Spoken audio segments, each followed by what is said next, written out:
Hi പ്രിയപ്പെട്ടവരെ, ഇന്ന് നമ്മൾ ചരിത്ര വായനയിൽ ഖൈബർ യുദ്ധവുമായി ബന്ധപ്പെട്ട വിഷയമാണ് ചർച്ച ചെയ്യുന്നത്. ഹുദൈബിയ സന്ധിക്ക് ശേഷം 1600ഓളം പടയാളികളുമായി പ്രവാചകൻ മുഹമ്മദ് നബി സ്വല്ലല്ലാഹു അലൈഹി വസല്ലമ നടത്തിയ ഒരു യുദ്ധമാണ്. ഈ ചരിത്ര വായനക്ക് നമ്മൾ ഉപയോഗിക്കുന്നത് മുൻപുള്ള ചരിത്ര വായനകളിൽ ഉപയോഗിച്ച അതേ ഗ്രന്ഥം തന്നെയാണ്. ഇസ്ലാം ചരിത്രവും വികാസവും എന്ന് പറഞ്ഞിട്ടുള്ള ആ ഒരു ഗ്രന്ഥം തന്നെയാണ് ഇതിനുപയോഗിക്കുന്നത്. മുജാഹിദ് പ്രസ്ഥാനം ഇറക്കിയിട്ടുള്ള ഗ്രന്ഥമാണ്. അഹ്ലുസുന്നത്തി വൽ ജമാഅത്തിൻ്റെ ഗ്രന്ഥമാണ്, ഷിയാക്കളുടെ ഗ്രന്ഥമല്ല. അപ്പോൾ നമുക്ക് നേരെ വിഷയത്തിലേക്ക് കടക്കാം. ഹുദൈബിയ സന്ധി കഴിഞ്ഞ് 20 ദിവസങ്ങൾക്ക് ശേഷം 200 കുതിരപ്പടയാളികളടക്കം 1600 പേരടങ്ങിയ ഒരു സൈന്യവുമായി മുഹമ്മദ് നബി സ്വല്ലല്ലാഹു അലൈഹി വസല്ലമ ഖൈബറിലേക്ക് പുറപ്പെട്ടു. മുനാഫിക്കുകളുടെ നേതാവ് അബ്ദുല്ലാഹിബിന് ഉബയ്യിബിന് സുലൂൽ രഹസ്യ വിവരം നൽകിയതിനനുസരിച്ച് ഗത്ഫാൻ ഗാർ തങ്ങളുടെ സുഹൃത്തുക്കളായ യഹൂദരെ സഹായിക്കാനായി പുറപ്പെട്ടു. പക്ഷേ അവർ റജിയ താഴ്വരയിൽ എത്തിയപ്പോഴേക്കും മുസ്ലിം സൈന്യം അവിടെ ഇറങ്ങിയത് കണ്ട് അവർ അന്താളിച്ചു. പിന്നിൽ നിന്ന് തങ്ങളുടെ സ്ത്രീകളുടെയും കുട്ടികളുടെയും ബഹളം കേട്ടപ്പോൾ മുസ്ലിം സൈന്യം സ്വന്തം പ്രദേശത്ത് പ്രവേശിച്ചു എന്നുറപ്പിച്ച് അവർ സഖ്യകക്ഷികളെ സഹായിക്കുന്ന പദ്ധതി ഉപേക്ഷിച്ചു ആത്മരക്ഷയുടെ മാർഗം സ്വീകരിച്ച് നാട്ടിലേക്ക് തിരിച്ചു. രാത്രി ഖൈബറിലെത്തി വിശ്രമിക്കുന്ന മുസ്ലിം സൈന്യത്തിന്റെ സാന്നിധ്യം യഹൂദർ അറിഞ്ഞിരുന്നില്ല. ഹുദൈബിയ സന്ധി കഴിഞ്ഞ് ഏതാനും ദിവസങ്ങൾക്ക് ശേഷമാണ് ഈ പറയുന്നൊരു യുദ്ധമുണ്ടാകുന്നത്. ഹുദൈബിയ സന്ധി യഥാർത്ഥത്തിൽ എന്തായിരുന്നുവെന്നും ആ ഹുദൈബിയ സന്ധി പ്രവാചകനും സ്വഹാബത്തും ഏത് നിലക്കാണ് കൈകാര്യം ചെയ്തത് എന്നുള്ളത് വിശദമായിക്കൊണ്ട് നമ്മൾ മുമ്പ് വീഡിയോകൾ ചെയ്തിട്ടുണ്ട്. 3 ഭാഗങ്ങളിലായിട്ടാണ് ആ വീഡിയോ ചെയ്തിട്ടുള്ളത്. അതിൽ 3ാമത്തെ ഭാഗത്ത് പാർട്ട് 3 വീഡിയോയിൽ ഹുദൈബിയ സന്ധി പച്ചയായി ലംഘിക്കപ്പെടുന്ന ഒരവസ്ഥ വളരെ വിശദീകരിച്ച് കൃത്യമായി തന്നെ നമ്മൾ വായിച്ച് കേൾപ്പിച്ചിട്ടുണ്ട്, സംസാരിച്ചിട്ടുണ്ട്. അപ്പം അത് കാണാത്തവർ ആ വീഡിയോ കണ്ട ശേഷം ഈ ഒരു ഭാഗം കേൾക്കണമെന്ന് അഭ്യർത്ഥിക്കുകയാണ്. ചരിത്രം അതിൻ്റെ ആദ്യം മുതൽ നമ്മൾ കേട്ട് ആ ഒരു ഓർഡറിൽ തന്നെ കേട്ട് പോരുകയാണെങ്കിൽ കറക്റ്റായിട്ട് മനസ്സിലാക്കാൻ കഴിയും എന്നുള്ളത് കൊണ്ടാണ് അത് പറഞ്ഞത്. ഇവിടെ പറഞ്ഞു വെച്ചത് ഹുദൈബിയ സന്ധി കഴിഞ്ഞിട്ട് 20 ദിവസങ്ങൾക്ക് ശേഷം. അത് പല റിപ്പോർട്ടുകളുണ്ട്, 20, 30, 40 അങ്ങനെയൊക്കെ പറഞ്ഞ പല റിപ്പോർട്ടുകളുണ്ട്. എന്തായാലും 20 ദിവസങ്ങൾക്ക് ശേഷം, ഹുദൈബിയ സന്ധി കഴിഞ്ഞ് 20 ദിവസങ്ങൾക്ക് ശേഷം 200 കുതിരപ്പടയാളികളടക്കം 1600 പേരടങ്ങിയ ഒരു സൈന്യവുമായി പ്രവാചകൻ സ്വല്ലല്ലാഹു അലൈഹി വസല്ലമ ഖൈബറിലേക്ക് പുറപ്പെട്ടു. ഈ ഖൈബറിൽ എത്തുന്നത് രാത്രിയാണ്. ഇവർ നേരം വെളുത്ത് നോക്കുമ്പോൾ പ്രവാചകനും സഹാബത്തും അവിടെ എത്തിയതായിട്ട് കാണുകയാണ്. ഈ ഖൈബറിൽ താമസിക്കുന്ന, ഖൈബർ എന്ന് പറഞ്ഞാൽ കോട്ടകളാൽ നിബിഡമായിട്ടുള്ളൊരു സ്ഥലമാണ്. കോട്ടകളിലാണ് ഈ പറയുന്ന യഹൂദർ അന്ന് അവിടെ താമസിച്ചിരുന്നത്. ആ കോട്ടകൾ കീഴ്പ്പെടുത്തിക്കൊണ്ടാണ് ഈ യുദ്ധം നടക്കുന്നത് തന്നെ. രാത്രി ഖൈബറിലെത്തി വിശ്രമിക്കുന്ന മുസ്ലിം സൈന്യത്തിൻ്റെ സാന്നിധ്യം യഹൂദർ അറിഞ്ഞിരുന്നില്ല. ഇവർ രാത്രി അവിടെ എത്തിയ കാര്യം, പ്രവാചകനും സ്വഹാബത്തും ഈ ഖൈബർ പ്രദേശത്ത് എത്തിയ കാര്യം ഖൈബറിൽ താമസിക്കുന്ന, കോട്ടകളിൽ താമസിക്കുന്ന യഹൂദർ അറിഞ്ഞിരുന്നില്ല. ഒരു നാടിനെ ആക്രമിക്കാൻ വരുമ്പോൾ യുദ്ധത്തിലുമുണ്ട് മര്യാദകൾ. നമ്മളൊരു യുദ്ധം ചെയ്യുമ്പോൾ അത് എന്തിൻ്റെ പേരിലാണെങ്കിലും, ന്യായമായ യുദ്ധമാണെങ്കിലും അന്യായമായ യുദ്ധമാണെങ്കിൽ പോലും അതിലൊരു നേരും നെറിയും എന്ന് പറഞ്ഞ സംഗതികൾ നമ്മൾ സാധാരണ ഒരല്പം മനുഷ്യത്വമുള്ള ഏതൊരാളും കാണിക്കുന്ന കാര്യമാണ്. ഇവിടെ യഥാർത്ഥത്തിൽ പാതിരാ സമയത്ത് കൂരാകൂരിരുട്ടിൽ ആ ഗോത്രങ്ങൾ മുഴുവൻ കിടന്നുറങ്ങുന്ന സമയത്ത്, ഗാഠനിദ്രയിലായിരിക്കുന്ന സമയത്ത് ആ പ്രദേശത്തേക്ക് കടക്കുകയാണ്. ആ ഒരു പ്രവൃത്തിയെ എൻ്റെ പ്രിയപ്പെട്ട വിശ്വാസികളെ നിങ്ങൾ എങ്ങനെയാണ് കാണുന്നത്? അവർക്ക് ഇസ്ലാമിൻ്റെ സന്ദേശം എത്തിച്ചു കൊടുക്കുകയും അവർക്ക് ഈ ഒരു വെളിച്ചം നൽകുകയും സമാധാനത്തിൻ്റെയും ശാന്തിയുടെയും ദർശനമായിക്കൊണ്ട് അവതരിപ്പിക്കുകയൊക്കെ ചെയ്യാനാണെങ്കിൽ രാത്രി ഇരുട്ടത്ത് എല്ലാവരും കിടന്നുറങ്ങുന്ന സമയത്താണോ ചെല്ലുക? തീർച്ചയായിട്ടും അവിടെ ചതിമാർഗങ്ങളിലൂടെ ഒരു ഗോത്രത്തെ അല്ലെങ്കിൽ മറ്റു മനുഷ്യരെ ഭയപ്പെടുത്തി കീഴ്പ്പെടുത്തുക എന്ന ഉദ്ദേശ ലക്ഷ്യമല്ലാതെ വേറെ എന്ത് വികാരമാണ് ആ രാത്രി പാതിരാ സമയത്ത് ആ ഗോത്രങ്ങൾ താമസിക്കുന്ന ഇടത്തിലേക്ക് കടന്നു ചെല്ലാൻ പ്രവാചകനെയും സഹാബത്തിനെയൊക്കെ പ്രേരിപ്പിച്ചത്? നമ്മളൊന്ന് ചിന്തിച്ചു നോക്കുക. അങ്ങനെ നേരം പുലർന്നു. പതിവ് പോലെ കൃഷിയിടങ്ങളിലേക്ക് പുറപ്പെട്ട അവർ സായുധരായ മുസ്ലിം സൈന്യത്തെ കണ്ടപ്പോൾ നെട്ടി. ഇവർ ഈ പറയുന്ന യഹൂദർ, ഈ ഖൈബർ പ്രദേശത്ത് താമസിച്ചിരുന്ന യഹൂദർ കൃഷിയിൽ അഗ്രഗണ്യരായിരുന്നു. അവരുടെ മെയിൻ ജീവിതോപാധി എന്ന് പറയുന്നത് കൃഷിയാണ്. ഈ കർഷകരായിട്ടുള്ള ആളുകൾ എന്ന് പറയുമ്പോൾ നമുക്കറിയാം, വളരെയധികം ഭൂമിയിൽ പണിയെടുത്ത് ഒരുപാട് വിയർപ്പൊഴുക്കി അത്രയധികം അധ്വാനിച്ച് ജീവിക്കുന്ന ആളുകളായിരിക്കും. ആ പൊരിവെയിലത്ത്, പ്രത്യേകിച്ച് മരുഭൂമിയിലെ ചൂട് എന്താണെന്ന്, വെയിലെന്തായിരിക്കും എന്ന് നമുക്ക് ഊഹിക്കാം. അത്തരത്തിൽ ജീവിക്കുന്ന, വളരെയധികം കഷ്ടപ്പെട്ട് ജീവിക്കുന്ന ഒരു ഗോത്രമാണ്. അവരുടെ സമ്പാദ്യം മുഴുവൻ അവരുണ്ടാക്കിയത് അത്രയധികം കഷ്ടപ്പെട്ട് വേർപ്പൊഴുക്കി ഉണ്ടാക്കിയ സമ്പാദ്യമാണ്. അങ്ങനെ ജീവിക്കുന്ന ആ ഒരു ഖൈബറിലേക്ക്, ആ ഒരു ഗോത്രത്തിൻ്റെ അടുത്തേക്ക് പ്രവാചകനും സ്വഹാബത്തും എത്തി. ഇവർ പതിവ് പോലെ കൃഷിയിടങ്ങളിലേക്ക് പുറപ്പെട്ട അവർ സായുധരായ മുസ്ലിം സൈന്യത്തെ കണ്ടപ്പോൾ ഞെട്ടി. കൃഷി ചെയ്യുന്നതിന് വേണ്ടി എല്ലാ ദിവസത്തതും പോലെ രാവിലെ നേരം വെളുത്തപ്പോൾ അവർ കൃഷി സ്ഥലങ്ങളിലേക്ക് പോവുകയാണ്. ആ പോകുന്ന സമയത്ത് ഈ പറയുന്ന സ്ഥലത്ത് വഴിയരികിൽ ആയുധങ്ങൾ ഏന്തിക്കൊണ്ട് പ്രവാചകനും സഹാബത്തും നിൽക്കുന്ന ഒരു രംഗമാണ് ഈ പറയുന്ന ഖൈബറിലുള്ള താമസിക്കുന്ന യഹൂദരായിട്ടുള്ള ആളുകൾ കാണുന്നത്. മുഹമ്മദും മഹാസൈന്യവും അവർ ഭയവിഹ്വലരായി വിളിച്ചു പറഞ്ഞു. ഖൈബർ നിറയെ കോട്ടകളായിരുന്നു. ഇവയിൽ സുരക്ഷിതത്വം ഉറപ്പിച്ച യഹൂദർ അവക്കുള്ളിൽ ഒളിച്ചു. അങ്ങനെ പ്രവാചകനെയും സ്വഹാബത്തിനെയും ആയുധരായി നിൽക്കുന്ന ആ സംഭവം കണ്ടിട്ട് ഇവർ കോട്ടക്കുള്ളിലേക്ക് ഒളിച്ചു. നായിം കോട്ടയിൽ നടന്ന പോരാട്ടത്തിൽ മഹ്മൂദ് ബിനു മസ്ലമയുടെ തല ഒരു ആട്ടുകല്ലിലെറിഞ്ഞ് പൊട്ടിക്കാൻ യഹൂദർക്ക് കഴിഞ്ഞുവെങ്കിലും കോട്ട മുസ്ലിങ്ങൾ പിടിച്ചടക്കി. ഞത്വാബ് കോട്ട ദീർഘനാൾ ഉപരോധിച്ചുവെങ്കിലും യഹൂദർ കീഴടങ്ങാതെ കണ്ടപ്പോൾ അവരുടെ മനസ്സ് തളർത്താനായി നബി സല്ലല്ലാഹു അലൈഹി വസല്ലമ ഈത്തപ്പനകൾ മുറിക്കാൻ കൽപ്പന കൊടുത്തു. ഇത് ഫലം ചെയ്യുന്നില്ലെന്ന് കണ്ടപ്പോൾ അനുഗ്രഹീത വൃക്ഷം എന്ന് വിളിച്ച് ഈത്തപ്പനയെ സ്നേഹിക്കുന്ന നബി ആ മാർഗവും നിർത്തിവെക്കാൻ നിർദ്ദേശിച്ചു. ഇസ്ലാമിക യുദ്ധങ്ങൾ വിവരിക്കുന്ന സന്ദർഭങ്ങളിൽ നമ്മുടെ നാട്ടിലെ ഉസ്താദുമാരും മൗലവിമാർ പറയുന്ന ഒരു പ്രത്യേക കാര്യമാണ്, ഇസ്ലാമിലെ യുദ്ധങ്ങളിൽ ഒരിക്കൽ പോലും സ്ത്രീകളെയും കുട്ടികളെയും ആക്രമിച്ചിട്ടില്ല, ഫലഭൂയിഷ്ടമായ കൃഷിയിടങ്ങൾ നശിപ്പിച്ചിട്ടില്ല, ഫലഭൂയിഷ്ടമായിട്ടുള്ള അത്തരത്തിലുള്ള വൃക്ഷങ്ങൾ നശിപ്പിച്ചിട്ടില്ല, അങ്ങനെ നശിപ്പിക്കാൻ പാടില്ല, അങ്ങനെയൊക്കെയുള്ള യുദ്ധങ്ങളായിരുന്നു ഇസ്ലാമിലെ യുദ്ധങ്ങൾ എന്ന് പറഞ്ഞുകൊണ്ട് പ്രവാചകൻ അത് പ്രത്യേകം ശ്രദ്ധിക്കുമായിരുന്നു എന്നൊക്കെ നമ്മുടെ ഉസ്താദുമാർ വാദ പ്രഭാഷണങ്ങളിൽ പറയുന്നത് നമ്മൾ കേട്ടിട്ടുണ്ട്.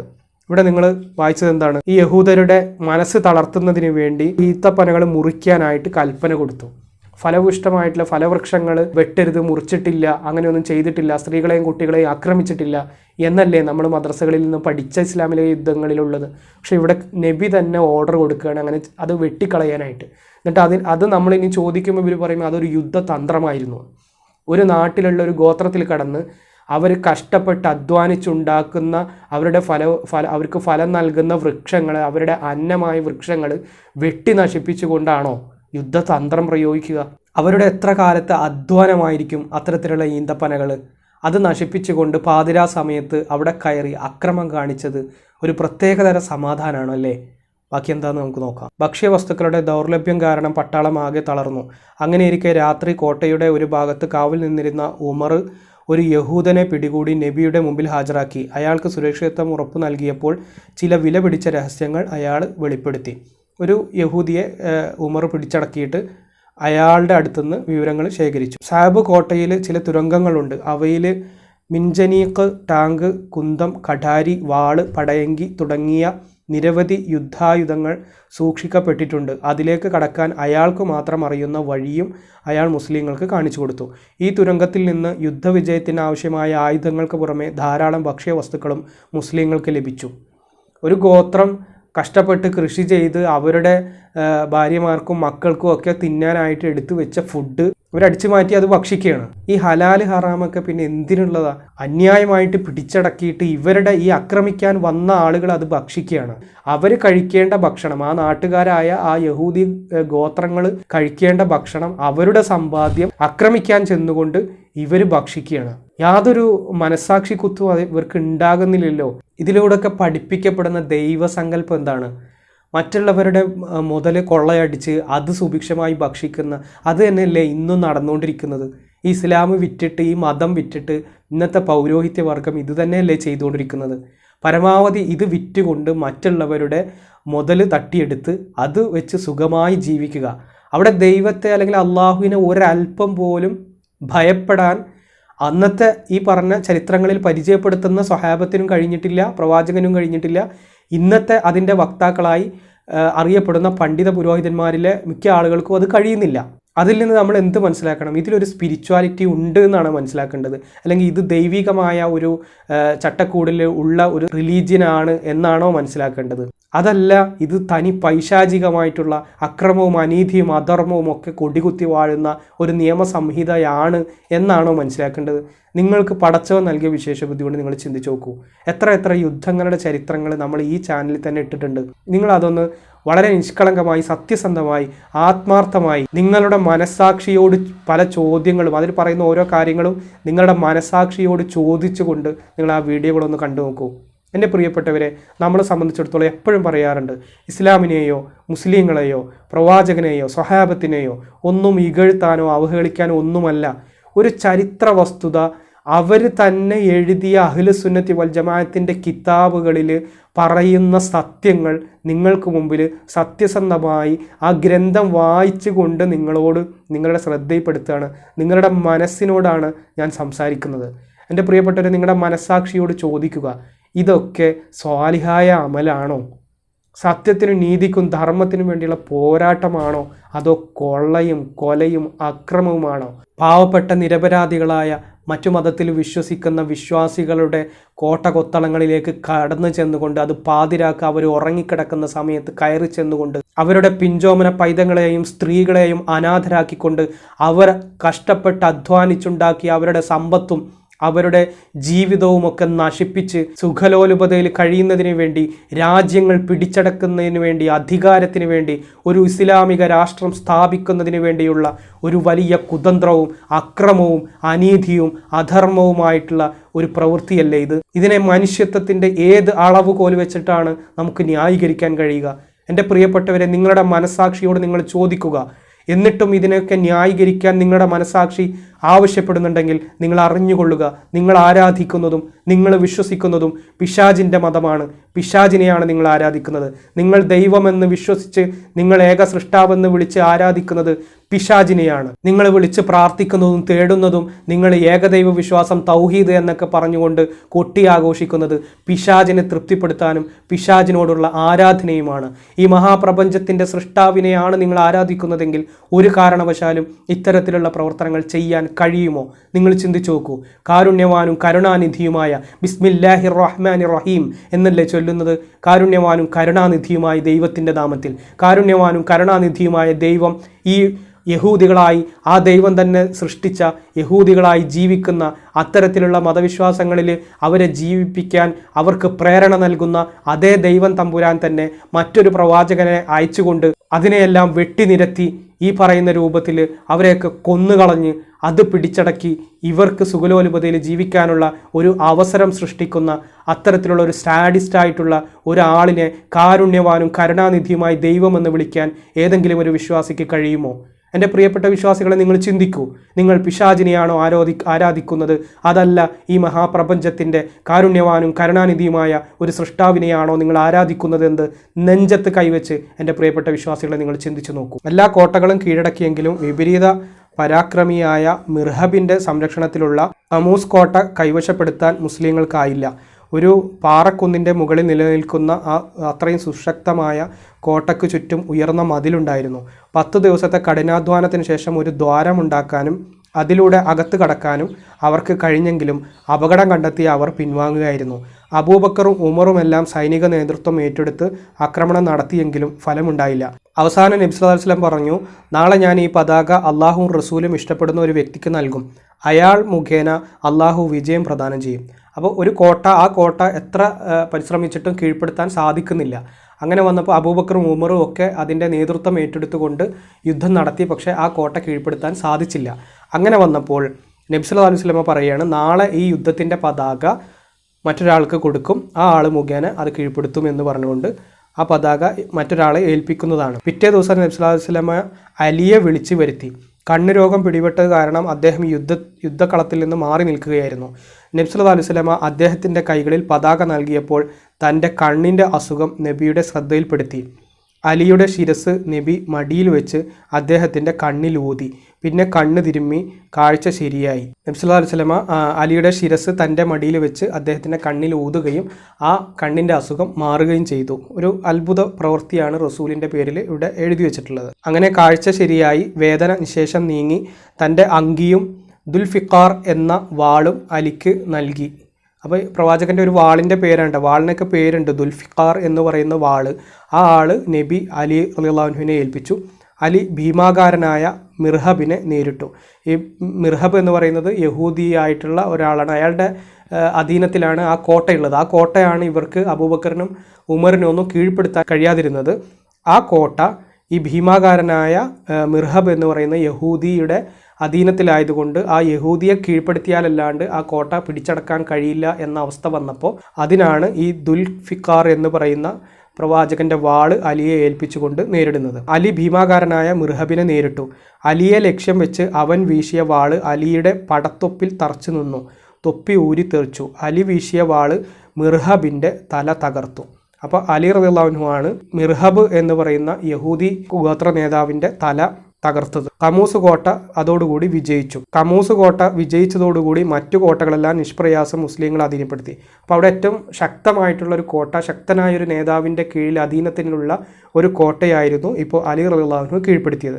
അത് കീഴ്പ്പെട്ടതോടുകൂടി ബാക്കിയുള്ള കോട്ടകളൊക്കെ നിഷ്പ്രയാസം അധീനപ്പെടുത്താൻ മുസ്ലിങ്ങൾക്ക് കഴിഞ്ഞു. ഖൈബർ പൂർണ്ണമായും മുസ്ലിങ്ങൾ കീഴ്പ്പെടുത്തി. സംഘട്ടനത്തിൽ 93 ജൂതന്മാർ മരണപ്പെട്ടപ്പോൾ മുസ്ലിങ്ങളിൽ നിന്ന് 15 പേർ രക്തസാക്ഷികളായി. ജൂതന്മാരൊക്കെ മരണപ്പെടുകയാണ്, ഈ മുസ്ലിങ്ങളൊക്കെ രക്തസാക്ഷികളാവുകയാണ് കേട്ടോ. ഷഹീദാണ്. അവർക്ക് ഷഹീദിൻ്റെ പദവി അഥവാ രക്തസാക്ഷിത്വത്തിൻ്റെ പദവി നാളെ പരലോകത്ത് ഹൂറിമാരും അതുപോലെ തന്നെ ബാക്കിയുള്ള സംഗതികളൊക്കെ അവർക്ക് ലഭിക്കും. ഈ 93 ജൂതന്മാരായിട്ടുള്ള ആളുകൾക്ക് കത്തിയാളുന്ന നരകം. കാരണം അവർ വിശ്വസിച്ചത് മറ്റൊരു പ്രവാചകൻ അവതരിപ്പിച്ച അല്ലെങ്കിൽ മറ്റൊരു പ്രവാചകനാൽ സ്ഥാപിതമായ മറ്റൊരു ദൈവസങ്കല്പത്തിൽ ആണ് അവർ വിശ്വസിച്ചിരുന്നത്. അവർ ജൂതമത യഹൂദമത വിശ്വാസികളാണ്. അവർ വിശ്വസിച്ചത് മറ്റൊരു പ്രവാചകനിലാണ്. ആ പ്രവാചകൻ അയച്ചത് ആരാണ്? ഈ അള്ളാഹു ആണ്. ആ അള്ളാഹു അയച്ച ഒരു പ്രവാചകനിൽ വിശ്വസിച്ച ഒരു സമൂഹം, അതാണ് ജൂതന്മാർ. അതേ അള്ളാഹു അയച്ച മറ്റൊരു പ്രവാചകനാണ് മുഹമ്മദ് നബി സല്ലല്ലാഹു അലൈഹി വസല്ലം. ആ പ്രവാചകൻ്റെ അനുയായികളാണ്, സമൂഹമാണ് മുസ്ലിങ്ങൾ എന്നറിയപ്പെടുന്ന ഈ സ്വഹാബത്ത്. ആ സ്വഹാബത്ത് കൊല്ലപ്പെട്ടാൽ അവർ രക്തസാക്ഷികളായി സ്വർഗത്തിൽ, അള്ളാഹു തന്നെ അയച്ച മറ്റൊരു പ്രവാചകനിലൂടെ അവതീർണമായ മതത്തിൽ വിശ്വസിക്കുന്ന യഹൂദികളായിട്ടുള്ള ആളുകൾ മരണപ്പെട്ടു, അവർ കത്തിയാളുന്ന നരകത്തിൽ. അവരുടെ ദുനിയാവിലെ ജീവിതവും നഷ്ടപ്പെട്ടു, നാളെ ആഖിറത്തിൽ പരലോകത്ത് ചെല്ലുമ്പോൾ കത്തിയാളുന്ന നരകവും. ഇതിൻ്റെയൊക്കെ ആ ഒരു അവസ്ഥ നിങ്ങളൊന്ന് ആലോചിച്ച് നോക്കുക എൻ്റെ പ്രിയപ്പെട്ടവരെ. ഖൈബർ മുസ്ലിങ്ങളുടെ അധീനത്തിലായപ്പോൾ ഒരു കരാർ വ്യവസ്ഥ വെച്ച് ഭൂമി തങ്ങൾക്ക് തന്നെ വിട്ടുതരാൻ യഹൂദർ നബിയോട് അഭ്യർത്ഥിച്ചു. നബി അത് അംഗീകരിക്കാൻ തയ്യാറായി. കാരണം ഫലഭൂയിഷ്ഠമായ ഖൈബർ ഭൂമി പരിപാലിക്കാനും കൃഷി ചെയ്ത് വരുമാനമുണ്ടാക്കാനും അന്ന് യഹൂദർക്ക് മാത്രമേ കഴിയുമായിരുന്നുള്ളൂ. മുസ്ലിങ്ങൾക്ക് മതപ്രചാരണ പ്രവർത്തനങ്ങളിൽ ഏർപ്പെടേണ്ടതുള്ളതിനാൽ ഖൈബറിൽ പോയി ഭൂമി നോക്കുക പ്രയാസകരമായിരുന്നു. ഉൽപ്പന്നങ്ങൾ പകുതി യഹൂദർക്കും പകുതി മുസ്ലിങ്ങൾക്കുമായി വ്യവസ്ഥപ്പെടുത്തി. ഇന്നും അത് തന്നെയല്ലേ നടക്കുന്നത്? ഈ ഖൈബറിൽ കഷ്ടപ്പെട്ട് കൃഷി ചെയ്ത് അധ്വാനിച്ച് ഫലഭൂയിഷ്ഠമായിട്ടുള്ള കൃഷി വിഭവങ്ങൾ ഉണ്ടാക്കിയെടുത്ത് അത് മനുഷ്യരുടെ വിശപ്പടക്കുന്നതിന് വേണ്ടി ഉപയോഗപ്പെടുത്തുന്ന അത്രയും മനുഷ്യരുമായി ബന്ധപ്പെട്ട് മനുഷ്യരുടെ ജീവൻ നിലനിർത്തുന്നതുമായി ബന്ധപ്പെട്ടിട്ടുള്ള പ്രവർത്തനങ്ങളൊക്കെ മുസ്ലിങ്ങൾക്ക് പ്രയാസമാണ്. കാരണം മുസ്ലിങ്ങൾക്ക് ഈ മതം പ്രചരിപ്പിക്കലാണ്, അത് വലിയ ആനസംഭവമാണ്. ഈ മതം വിറ്റിട്ട് ജീവിക്കുന്ന ഏർപ്പാട് അന്നും ഉണ്ടായിരുന്നു. അതിൻ്റെ തെളിവാണിത്. ഇന്ന് നിലവിലുള്ള പൗരോഹിത്യ വർഗം ഉസ്താദുമാരും മൗലവിമാരും പലരും ചെയ്തുകൊണ്ടിരിക്കുന്നത് ഈ സംഭവം തന്നെയാണ്. അവർക്ക് ദാവത്ത്, മതപ്രബോധനം, മനുഷ്യരുടെ വേദനകൾക്കും കഷ്ടപ്പാടുകൾക്കും നൊമ്പരങ്ങൾക്കും ഒന്നും യാതൊരു പ്രാധാന്യവുമില്ല. അതൊക്കെ രണ്ടാം കിട. അതൊക്കെ ആര് ചെയ്യും? യഹൂദരുടെ പണി, ക്രിസ്ത്യാനികളുടെ പണി, അല്ലെങ്കിൽ ഏതെങ്കിലും യുക്തിവാദി നിരീശ്വരവാദികളുടെ പണി, മനുഷ്യസ്നേഹികളായിട്ടുള്ള ആളുകളുടെ പണി. ഞങ്ങൾ വലിയ ദാവത്തിൻ്റെ ആൾക്കാരാണ്, ഞങ്ങൾ ഈ മതം പ്രചരിപ്പിക്കുന്ന ആളുകളാണ്, ഞങ്ങളുടെ എല്ലാ ചെലവുകളും നിങ്ങൾ നോക്കിക്കൊള്ളണം. നിങ്ങൾ കർഷകരായ നിങ്ങൾ കൃഷി ചെയ്ത് കഷ്ടപ്പെട്ട് അധ്വാനിച്ചുണ്ടാക്കുന്നതിൽ നിന്ന് പകുതി മുസ്ലിങ്ങൾക്ക് കൊടുക്കണമെന്ന്. എന്ത് കാര്യത്തിനാണ് ഒന്ന് ചിന്തിച്ചു നോക്കിയേ. ഖൈബറിൽ യഹൂദരായിട്ടുള്ള ഈ ഗോത്രങ്ങൾ അവിടെ കൃഷി ചെയ്ത് അവർ അധ്വാനിച്ചുണ്ടാക്കുന്നതിൻ്റെ പകുതി മുസ്ലിങ്ങൾക്ക് കൊടുക്കാൻ വ്യവസ്ഥയായിന്ന്. ഇതെന്ത് ഏർപ്പാടാണ് പ്രിയപ്പെട്ടവരെ? ഒരാൾ ഒരു സ്ഥലത്ത് അവൻ്റെ സ്ഥലത്ത് കൃഷി ചെയ്തുണ്ടാക്കുന്നതിൻ്റെ പകുതി മറ്റൊരുത്തന് കൊടുക്കണമെന്ന് പറഞ്ഞു കഴിഞ്ഞാൽ, നമുക്കൊരു സംഭവം ഉണ്ടായിക്കഴിഞ്ഞാൽ കഷ്ടപ്പെടുന്ന ആളുകൾക്ക് നമ്മൾ സ്വന്തമായി നമ്മൾ സഹായിക്കും, നമ്മൾ അവർക്ക് കൊടുക്കും. അവരുടെ കഷ്ടപ്പാടിലും നൊമ്പരങ്ങളിലൊക്കെ താങ്ങും തണലും നമ്മൾ സ്വന്തമായിട്ട് നമ്മളാകും. പക്ഷെ അതുപോലെയാണോ ഇത് പിടിച്ചടക്കുകയാണ്, എന്നിട്ട് കൽപ്പിക്കുകയാണ്. അവരെ ഈ പറഞ്ഞ 93 ജൂതന്മാരെ കൊന്നു കളഞ്ഞിട്ട് ആ കോട്ടകളൊക്കെ പിടിച്ചടക്കിയിട്ട് ഇവിടെ ചെയ്യുന്നത് എന്താണ്? കൃഷി ചെയ്യാനും വെയിലത്ത് കഷ്ടപ്പെട്ട് അധ്വാനിക്കാനൊന്നും നമ്മളെ കിട്ടില്ല. നമുക്കിങ്ങനെ മേലനങ്ങാതെ ഇങ്ങനെ ഗോത്രങ്ങളെ പിടിച്ചടക്കിയിട്ട് അവരുടെ സമ്പത്ത് ഉപയോഗിച്ചിട്ട് സുഖലോലുപതയിൽ ജീവിക്കണം. എന്തൊരു കാരുണ്യാണ് അല്ലേ, എന്തൊരു സമാധാനമാണ്. ഇതിനെ പൈശാചികമായിട്ടുള്ള തിയറി എന്നല്ലാണ്ട് വേറെ എന്ത് പറയാൻ? അത്രയും നീചമായ മ്ലേച്ഛകരമായിട്ടുള്ള ഒരു തിയറി അല്ലേ ഇത്? നിങ്ങൾ ആലോചിച്ച് നോക്കൂ.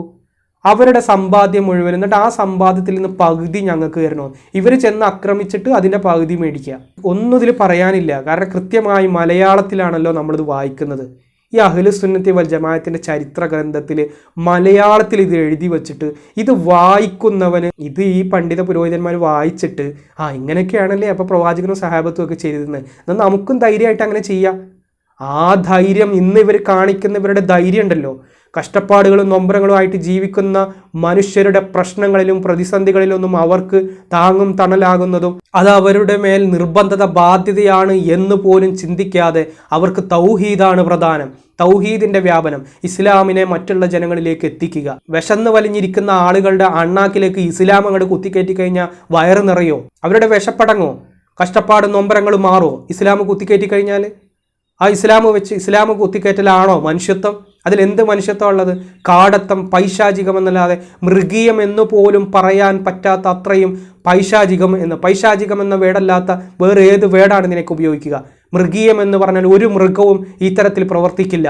അതിനാവശ്യമുള്ള വിശപ്പടക്കാൻ ഒരു മൃഗത്തെ വേട്ടയാടി അത് ഭക്ഷിച്ചു കഴിഞ്ഞാൽ അതിൻ്റെ വയറ് അടങ്ങിക്കഴിഞ്ഞാൽ അല്ലെങ്കിൽ വിശപ്പടങ്ങിക്കഴിഞ്ഞാൽ മറ്റൊരു മൃഗത്തെ അത് ആക്രമിക്കില്ല. അത് ആക്രമിച്ചുകൊണ്ട് ഫ്രിഡ്ജിൽ കൊണ്ടുപോയിട്ട് എടുത്തു വെച്ചിട്ട് നാളെ തിന്നാമെന്ന് വിചാരിക്കുന്ന ഒരു മൃഗവും ഇന്ന് ലോകത്തില്ല. ഒരു മൃഗവും അങ്ങനെ ചെയ്യില്ല. അതുകൊണ്ട് തന്നെ മൃഗീയമെന്ന് ഈ കാര്യങ്ങൾക്ക് പറയാൻ സാധിക്കുമോ? ഇത് മൃഗീയമല്ല, പൈശാചികമാണ്. വേറൊരു വാക്ക് അതിന് ഇല്ലാത്തത് കൊണ്ടാണ് പൈശാചികം എന്ന വേർഡ് തന്നെ ഉപയോഗിക്കുന്നത്. എൻ്റെ പ്രിയപ്പെട്ടവരെ, നിങ്ങൾ നിഷ്കളങ്കമായിട്ട് ഈ ചരിത്ര ഗ്രന്ഥങ്ങളൊക്കെ ഒന്ന് സമയം കിട്ടുമ്പോൾ ഒന്ന് വായിച്ചു നോക്ക്. ഇത് വലിയൊരു സംഭവമായിട്ട് ഏറ്റെടുക്കണം എന്ന അടിസ്ഥാനത്തിലല്ല പറയുന്നത്. സത്യം, നീതി, ധർമ്മം അതെവിടെയാണുള്ളത് അവിടെ നിങ്ങൾ നിലയുറപ്പിക്കുക. അത് നെഞ്ചോട് ചേർത്ത് പിടിച്ചിട്ട് ജീവിതം ക്രമീകരിക്കുക. ഈ വാളും മതപ്രഭാഷണങ്ങളൊക്കെ നടത്തുന്ന ഉസ്താദുമാരും മൗലവിമാരും പറയുന്നത് അണ്ണാക്ക് തൊടാതെ വിഴുങ്ങാതെ ഒരു കാര്യത്തിൽ ഹക്ക് എന്താണ്, സത്യം എന്താണ്, ആ സത്യം മുറുകെ പിടിക്കുക. ഈ തിയറി ഒരു കാരണവശാലും ഒരല്പം മനസാക്ഷിയുള്ള ഒരു മനുഷ്യനും ജീവിതത്തിൽ 2025 ജീവിതത്തിൽ ഒരു ഘട്ടത്തിലും പ്രാക്ടിക്കൽ ലൈഫിൽ കൊണ്ടുവരാൻ കഴിയാത്ത അത്രയും മ്ലേച്ഛകരമായിട്ടുള്ളൊരു തിയറിയാണ് ഈ ചരിത്ര ഗ്രന്ഥങ്ങൾ നമ്മോട് പറയുന്നത്. പിന്നെ ബാക്കി എന്താ നോക്കാം. ഖൈബറിലെ യഹൂദരിൽ നിന്ന് പിടിച്ചെടുത്ത വസ്തുക്കളിൽ ബൈബിളിൻ്റെ ഏടുകളും ഉണ്ടായിരുന്നു. അവർ അത് അവർക്ക് തന്നെ വിട്ടുകൊടുക്കാൻ നിർദ്ദേശിച്ചു. കാരണം ബൈബിളിൻ്റെ കോപ്പി ഇപ്പോൾ മുസ്ലിങ്ങളെ സംബന്ധിച്ചിടത്തോളം കിട്ടിയിട്ട് അതുകൊണ്ട് അവർക്കൊന്നും നേടാനില്ല. അത് വായിച്ച് കുത്തിരിക്കുന്ന ആളുകൾ യഹൂദരും ക്രിസ്ത്യാനികളുമായിട്ടുള്ള ആളുകളാണ്.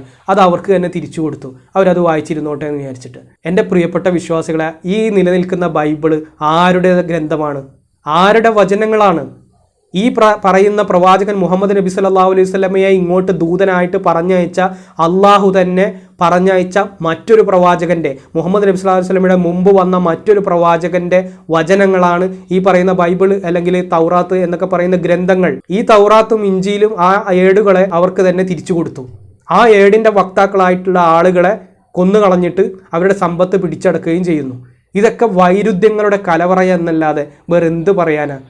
യഥാർത്ഥത്തിൽ ഈ പ്രവാചകന്മാർ തമ്മിലുള്ള കണക്ഷൻസ് ഒക്കെ നമ്മളെ ബുദ്ധി കൊണ്ട് ചിന്തിച്ച് നോക്കുക. അങ്ങനെ ഒരു കണക്ഷൻസ് ഉണ്ടെങ്കിൽ ആദം നബി മുതൽ പ്രവാചകൻ മുഹമ്മദ് നബി സല്ലല്ലാഹു അലൈഹി വസല്ലം വരെയുള്ള 1,24,000 ചില്ലാനം വരുന്ന പ്രവാചകന്മാർ മുഴുവനും അള്ളാഹു പറഞ്ഞയച്ചതും അവർ മുഴുവനും തമ്മിൽ ഒരു ചങ്ങല പോലെ ഒരു കണക്ഷൻ ഉണ്ടായിരുന്നു എന്ന് ഏത് ചരിത്രത്തിൻ്റെ ഗ്രന്ഥത്തിൽ നിന്ന് നമുക്ക് ആ ഒരു കണക്ഷൻ മനസ്സിലാക്കാൻ കഴിയും? ഒരു കണക്ഷനും ഇല്ല. ഓരോരുത്തർ ആ കാലഘട്ടത്തിൽ ഓരോരുത്തർ പ്രവാചകന്മാരായിട്ട് അവരോധിക്കുന്നു. അവർ പ്രവാചകനാണെന്ന് സ്വയം പറയുന്നു. അത് വിശ്വസിക്കുന്ന കുറച്ച് ആളുകളുണ്ടാവും, അവിശ്വസിക്കുന്ന കുറച്ച് ആളുകളുണ്ടാവും. ഇപ്പം ഇന്നത്തെ കാലഘട്ടത്തിൽ തന്നെ ചില വലിയ ഔലിയാക്കന്മാരായിട്ട് അവരോധിക്കുന്ന എത്രയോ ഉസ്താദുമാരും മൗലവിമാരൊക്കെ ഉണ്ട്. അവരൊക്കെ ഈ പറഞ്ഞ പോലെ അവരെ വിശ്വസിക്കുന്ന, അവരെ വലിയ എന്തോ ആയിട്ട് കാണുന്ന, അവർ വലിയ ഔലിയാണെന്ന് കാണുന്ന, ദൈവവുമായിട്ട് അത്രയും അടുത്ത ബന്ധം പുലർത്തുന്നവരാണെന്ന് കാണുന്ന, അങ്ങനെ വിശ്വസിക്കുന്ന ഒരു സമൂഹം ഉണ്ടാവും. അതിനെ എതിർക്കുന്ന സമൂഹം ഉണ്ടാവും. ഇതുപോലെ തന്നെ അന്നത്തെ പ്രവാചകനായിട്ട് അംഗീകരിക്കുന്ന കുറച്ച് ആളുകളുണ്ടാവും. അദ്ദേഹത്തിൻ്റെ കൂടെ കൂടിയാൽ ഭൗതികപരമായിട്ടുള്ള പല നേട്ടങ്ങളൊക്കെ പ്രതീക്ഷിക്കുന്ന ആളുകളുണ്ടാവും. അതനുസരിച്ച് സ്വന്തം ജീവിതം ക്രമപ്പെടുത്തണം എന്ന് ആഗ്രഹിക്കുന്നവരുണ്ടാവും. അങ്ങനെയുള്ള ആളുകൾ അദ്ദേഹത്തിൻ്റെ കൂടെ കൂടും. അദ്ദേഹം പറയുന്നത് ശരിയാണെന്ന് പറയും, അദ്ദേഹം പ്രവാചകനാണെന്ന് പറയും. ഇതേപോലെ തന്നെ അത് ഇന്നിപ്പോൾ നമ്മൾ ഇത്തരത്തിലുള്ള പണ്ഡിത പുരോഹിതന്മാരുടെ ഈ മുടിവെള്ളവും അങ്ങനെയുള്ള സംഭവങ്ങളൊക്കെ നമ്മൾ കേട്ടിട്ടില്ലേ? പ്രവാചകൻ്റെ മുടിയാണെന്ന് പറഞ്ഞാൽ ആ മുടി ഇട്ടിട്ട് ആ മുടിവെള്ളം കുടിക്കുന്ന കുറേ ലക്ഷക്കണക്കിന് അനുയായികളില്ലേ? അത് ഏതോ അമ്മു ചേച്ചീൻ്റെ മുടിയാണെന്ന് വിശ്വസിക്കുന്ന ആളുകളില്ലേ? അമ്മു ചേച്ചിൻ്റെ മുടി ഇട്ടിട്ട് ഉള്ള വെള്ളം നമുക്ക് വേണ്ട എന്ന് പറഞ്ഞിട്ട് പ്രവാചകൻ്റെ മുടി വെള്ളം എന്ന് പറയുന്ന സംഭവത്തെ പച്ചക്ക് നിഷേധിച്ചുകൊണ്ട് അതിനെ പരിഹസിച്ചുകൊണ്ട് ജീവിക്കുന്ന മുസ്ലിങ്ങളായിട്ടുള്ള ലക്ഷക്കണക്കിന് ആളുകളില്ലേ? നിങ്ങൾ ചിന്തിച്ചു നോക്ക്. ഇതേ സെയിം സംഭവം തന്നെയാണ് അന്നും ഉണ്ടായിട്ടുള്ളത്. അദ്ദേഹം പ്രവാചകനാണെന്ന് വിശ്വസിക്കാൻ യഹൂദ ക്രിസ്ത്യാനികൾക്ക് കഴിഞ്ഞിട്ടില്ല. അവർ അതുകൊണ്ട് വിശ്വസിച്ചിട്ടില്ല. അവർക്ക് വിശ്വാസം തോന്നി, അവർക്ക് അവതീർണമായിട്ടുള്ള എന്ന് കരുതുന്ന അവരുടെ ദൈവ വിശ്വാസം ഈ പറയുന്ന ബൈബിളിൻ്റെയും തൗറാത്തിൻ്റെയും ഇഞ്ചീലിൻ്റെയൊക്കെ അടിസ്ഥാനത്തിലുള്ളതാണ്. ആ രൂപത്തിൽ അവരുടെ മൈൻഡ് സെറ്റ് ചെയ്ത് അതിൽ വിശ്വസിക്കുന്നവരെ വിശ്വാസികളായിട്ട് അവർ ജീവിക്കുന്നു. അല്ലെങ്കിൽ പിന്നെ ഈ കണക്ഷനൊക്കെ കൃത്യമായി മനസ്സിലാക്കുന്ന രൂപത്തിൽ കൃത്യമായ ഒരു അവതീർണമായിട്ടുള്ള ഒരു ഗ്രന്ഥമുണ്ടാകണം. അങ്ങനെ ഒരു ഗ്രന്ഥമില്ല. ഈ പറയപ്പെട്ട ഒരു ഗ്രന്ഥത്തിലും അങ്ങനെ പ്രവാചകന്മാർ തമ്മിലുള്ള കണക്ഷൻസ് വിവരിക്കുന്ന ഒരു വസ്തുതകളും ഇല്ല. ഖുർആനിലൊക്കെ ഒരു മാലയിൽ കോർത്ത മുത്തുമണികളെ പോലെ പ്രവാചകന്മാരെ അങ്ങനെ പറഞ്ഞു ഒപ്പിക്കുക എന്നല്ലാതെ ഇതിന് ശാസ്ത്രീയമായിട്ടോ അല്ലെങ്കിൽ ചരിത്രപരമായിട്ടുള്ള വസ്തുതകൾ, തെളിവുകളോ കാര്യങ്ങളോ ഒന്നുമില്ല. അതങ്ങോട്ട് നമ്മൾ വിശ്വസിക്കുക മാത്രമാണ്. പിന്നെ അത് മാത്രമല്ല, ഇതൊക്കെ ദൈവത്തിന് സംരക്ഷിക്കാൻ കഴിഞ്ഞില്ല, ദൈവം അതിൽ പരാജയപ്പെട്ടു എന്നുള്ളത് കൊണ്ടാണല്ലോ പിന്നെയും പ്രവാചകന്മാരിങ്ങനെ അയച്ചുകൊണ്ടിരിക്കുന്നത്. ഇപ്പോൾ 1400 കൊല്ലമായിട്ട് ഒരു പ്രവാചകനും വരുന്നില്ല, എന്നിട്ട് ഭൂമിയിൽ മനുഷ്യർ ജീവിക്കുന്നില്ലേ? അക്രമങ്ങളും അനീതിയും അധർമ്മവും ഒക്കെ ഏത് കാലഘട്ടത്തിലേതും പോലെ ഈ കാലഘട്ടത്തിലും ഉണ്ട്, ആ കാലഘട്ടത്തിലും ഉണ്ട്. അതിന് മനുഷ്യർ അതിനെ എതിർക്കുകയും മനുഷ്യ സ്നേഹികളായിട്ടുള്ള ആളുകൾ ആ രാജ്യത്തിൻ്റെ നിയമങ്ങൾ ഉപയോഗിച്ചിട്ട് അതിനെ എതിർക്കുകയും അതിന് ശാന്തിയും സമാധാനമുള്ള ഒരു അവസ്ഥ ഉണ്ടാക്കാൻ വേണ്ടി പ്രവർത്തിക്കുകയൊക്കെ ചെയ്യും. അത് അന്നും ഉണ്ട്, ഇന്നും ഉണ്ട്. ഇനി അതിനുശേഷം വിജയാനന്തരം അപ്പോൾ ആ ഖൈബർ കോട്ട കീഴടക്കി മുസ്ലിങ്ങൾ ഖൈബർ യുദ്ധത്തിൽ വിജയിച്ചു. 93 ജൂതന്മാരെ കൊന്ന് അവരുടെ സമ്പത്തുമൊക്കെ പിടിച്ചടക്കിയിട്ട് മുസ്ലിങ്ങൾ അള്ളാഹുവിൻ്റെ ആധിപത്യം അവിടെ സ്ഥാപിക്കുകയാണ്. എത്ര സുന്ദരമായ ഒരു പ്രവൃത്തിയാണ് മുസ്ലിങ്ങൾ ചെയ്തിട്ടുള്ളത്. ശാന്തിയും സമാധാനവും ഊട്ടിയുറപ്പിക്കുന്നതിന് വേണ്ടി ശാന്തിയും സമാധാനത്തോടു കൂടി ജീവിക്കുന്ന കുടുംബങ്ങളെ പാതിരാ സമയത്ത് ചെന്ന് ആക്രമിച്ച് കീഴ്പ്പെടുത്തിയിട്ട് മറ്റൊരു പ്രത്യേക തരത്തിലുള്ള ശാന്തിയും സമാധാനവും സംസ്ഥാപിച്ചിരിക്കുന്ന എത്ര മനോഹരമായ കാഴ്ചയാണല്ലേ. എൻ്റെ പ്രിയപ്പെട്ട ഉസ്താദുമാരെ, മൗലവിമാരെ, ഒരല്പം മനസാക്ഷി ഉണ്ടെങ്കിൽ ഇതൊക്കെ ഈ കിതാബുകളിൽ എഴുതി വെക്കാൻ പറ്റുമോ? എന്നിട്ട് ഇത് തൊണ്ട തൊടാതെ വിശ്വസിച്ച് ഇതൊക്കെ പരിശുദ്ധമാണെന്ന് പറഞ്ഞ് കൊണ്ട് നടക്കാൻ കഴിയുമോ? പലരും ചോദിക്കുന്നുണ്ട് ഈ സല്ലല്ലാഹു അലൈഹി വസല്ലം റളിയല്ലാഹു അൻഹു എന്നൊക്കെ എന്താ പറയുന്നതെന്ന്. ഗ്രന്ഥങ്ങളിലുള്ളത് അതുപോലെ വായിക്കുന്നു എന്ന് മാത്രമേ ഉള്ളൂ. സല്ലല്ലാഹു അലൈഹി വസല്ലം എന്നുള്ളത് ഇപ്പോൾ ഞാനിപ്പോൾ ഇവിടെ നിന്ന് ചൊല്ലിയാലും ചൊല്ലിയിട്ടില്ലെങ്കിലും പ്രത്യേകിച്ച് ഗുണമോ ദോഷമോ ആർക്കും ഉണ്ടാകുന്നില്ല. പിന്നെ ഇത് കേൾക്കുന്ന ഓഡിയൻസ് ഭൂരിഭാഗവും വിശ്വാസികളാണ്. അവരെ സംബന്ധിച്ചിടത്തോളം അവരും ഇഷ്ടപ്പെടുന്നത് റസൂലുള്ളാഹി സ്വല്ലല്ലാഹു അലൈഹി വസല്ലം എന്ന് പറയുന്നത് കേൾക്കാനാണ്. അവരാണ് തീരുമാനിക്കുന്നത്. ഈ ചരിത്രങ്ങൾ കേട്ട ശേഷം അവർ തീരുമാനിക്കട്ടെ സ്വല്ലല്ലാഹു അലൈഹി വസല്ലം എന്ന് ചെല്ലണോ അല്ലെങ്കിൽ വേറെ എന്തെങ്കിലും ചെല്ലണോ എന്നുള്ളത് അവർ തീരുമാനിച്ചോട്ടെ. എന്നെ സംബന്ധിച്ചിടത്തോളം ഈ ഗ്രന്ഥങ്ങളിലുള്ളത് ഞാൻ വായിച്ചു, ഞാൻ മനസ്സിലാക്കിയ സത്യം നിങ്ങളുമായി പങ്കുവെക്കുന്നു. ആ ഒരു പങ്കുവെക്കൽ മാത്രമാണ് ഞാൻ ചെയ്തുകൊണ്ടിരിക്കുന്നത്. അത് സ്വീകരിക്കലും അതിനെക്കുറിച്ച് ചിന്തിക്കലും അതിനെ തള്ളിക്കളയലും ഒക്കെ ഇത് കേൾക്കുന്ന ആളുകളുടെ ഡ്യൂട്ടിയാണ്. ശാന്തിയും സമാധാനമുള്ള ജീവിതം ഈ ഭൂമിയിൽ ഉണ്ടാകണം. അങ്ങനെ ജീവിക്കണം. അല്ലാതെ ഭയപ്പെട്ട് നാളെ പരലോകത്തെന്താകുമെന്നോർത്ത് ഇന്ന് നൽകപ്പെട്ട അനുഗ്രഹങ്ങളെ പാടെ നിഷേധിച്ചുകൊണ്ട് ജീവിതം കുട്ടിച്ചോറായിട്ട് ജീവിക്കേണ്ട ആവശ്യമൊന്നും ഇല്ല. മനുഷ്യരെ ഭൂമിയിലേക്ക് ദൈവം പറഞ്ഞയച്ചതായാലും മനുഷ്യർ താനെ വന്നതായാലും ഒക്കെ അത് ജീവിക്കാൻ വേണ്ടിയാണ്. എങ്ങനെ ജീവിക്കാൻ? സ്വസ്ഥതയും ശാന്തിയും സമാധാനത്തോടും കൂടി ജീവിക്കാൻ അല്ലേ പ്രിയപ്പെട്ടവരെ? അതിനുവേണ്ടിയുള്ള ഒരു എളിയ ശ്രമമാണ് നമ്മൾ ഈ നടത്തിക്കൊണ്ടിരിക്കുന്നത്. ബാക്കി എന്താ നോക്കാം. വിജയാനന്തരം കുറച്ചു ദിവസത്തെ ഖൈബർ താമസത്തിനിടക്ക് ജൂത സ്ത്രീയായ സൈനബ് നബിക്കൊരു സദ്യയൊരുക്കി. ആടുമാംസമായിരുന്നു പ്രധാന വിഭവം. കൂടെ ചില അനുചരന്മാരുണ്ടായിരുന്നു. നബി മാംസം എടുത്ത് വായിലിട്ട് ചവച്ചയുടനെ തന്നെ മാംസം തുപ്പി. അതിൽ വിഷം ചേർത്തിട്ടുണ്ടെന്ന് അദ്ദേഹം മനസ്സിലായി. പക്ഷേ ബിഷർ അപ്പോഴേക്കും മാംസം വിഴുങ്ങിയിരുന്നു. പെട്ടെന്ന് അദ്ദേഹത്തിൽ നിറപ്പകർച്ച അനുഭവപ്പെട്ടു.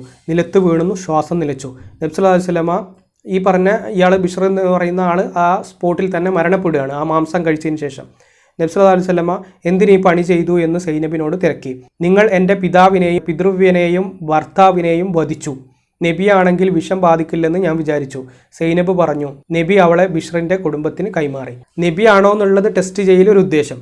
രണ്ടാമത്തെ ഉദ്ദേശം ഈ പറയുന്ന സൈനബിൻ്റെ പിതാവിനെയും പിതൃവ്യനെയും ഭർത്താവിനെയും ഒക്കെ നബി ഈ പറഞ്ഞ ഖൈബർ യുദ്ധത്തിൽ കൊലപ്പെടുത്തിയിട്ടുണ്ട്. ആ കൊലപ്പെടുത്തിയതിൻ്റെ പ്രതികാരമായിട്ട് അവർ ചെയ്തതാണ് എന്ന് പറഞ്ഞു. എന്നിട്ട് റസൂൽ എന്താ ചെയ്തത്? ബിഷറിൻ്റെ കുടുംബത്തിന് അവളെ കൈമാറി. അഥവാ ഈ കൊല്ലപ്പെട്ട സ്വഹാബി ഉണ്ടല്ലോ, ഈ മാംസം ഭക്ഷിച്ചിട്ട് മരണപ്പെട്ട ആ വിഷം തീണ്ടി മരണപ്പെട്ട ആ കുടുംബത്തിന് ഈ സൈനബിനെ ഏൽപ്പിച്ചു. അഥവാ അവർക്ക് ആണ് പിന്നെ സൈനബിനെ എന്ത് ചെയ്യണം, ഈ ഒരു ചതി ചെയ്തതിന് സൈനബിനോട് എന്ത് നിലപാടെടുക്കണം എന്നുള്ളതിൻ്റെ ഒരു പൂർണ്ണ അധികാരം അവകാശമുള്ളത് ഈ പറയുന്ന കൊല്ലപ്പെട്ട ബിഷറിൻ്റെ കുടുംബമാണ്. അവർ കൊണ്ടുപോയിട്ട് ഈ സ്ത്രീയെ കൊന്നു എന്ന് പറയുന്ന ചരിത്രങ്ങളുണ്ട്. ഒരുപാട് ദ്രോഹിച്ച ചരിത്രങ്ങളൊക്കെ വിശദീകരിക്കുന്ന ചരിത്രങ്ങളൊക്കെ ഉണ്ട്. എന്തായാലും അവർ പിന്നീട് കൊല്ലപ്പെടുന്ന ഒരവസ്ഥയാണ് ഭൂരിഭാഗം പണ്ഡിതന്മാരും പറഞ്ഞിട്ടുള്ളത്. ഖൈബർ യുദ്ധത്തിൽ സ്ത്രീകളും പങ്കെടുത്തിരുന്നു.